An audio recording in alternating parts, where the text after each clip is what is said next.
Nitsa Roches felt her best when she was moving. In March 2020, the New Yorker got COVID.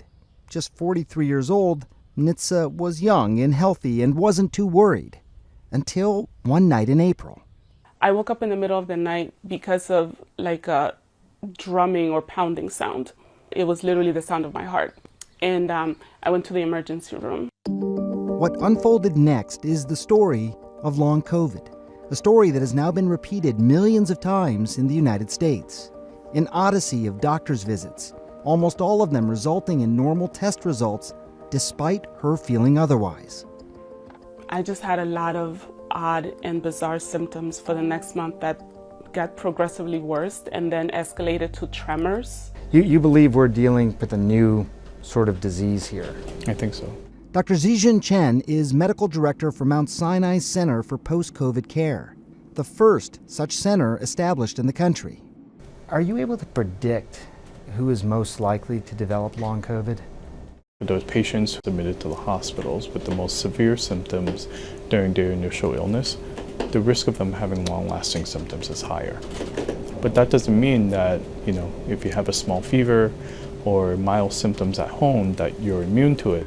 COVID's lingering impacts are vast, from the brain to our hearts. A study of patients from the VA who had COVID early on in the pandemic were 60% more likely to have developed any cardiac issues, including heart disease and cardiac arrest, a full year out.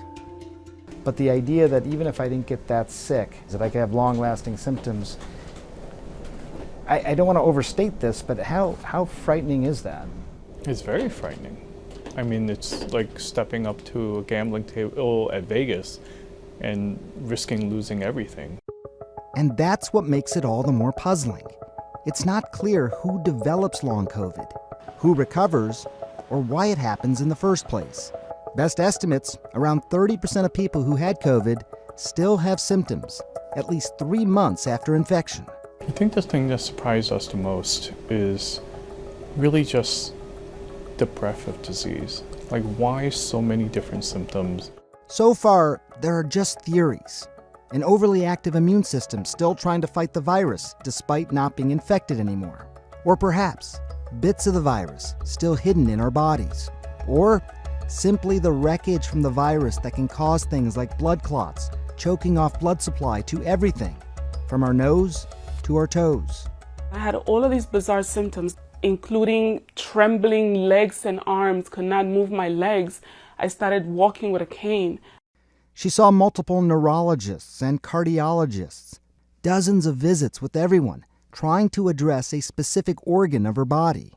None of it really made a difference until she got to Mount Sinai, a place she says finally focused on her as a whole patient. Instead of being dismissed, my doctor actually could finish sentences for me on how the symptoms were affecting me. Even here, though, there are no easy answers, and long COVID does remain a mystery. For Nitsa, she did find some relief with steroids and over a year's worth of physical therapy. She still has brain fog at times, and her movement is still limited.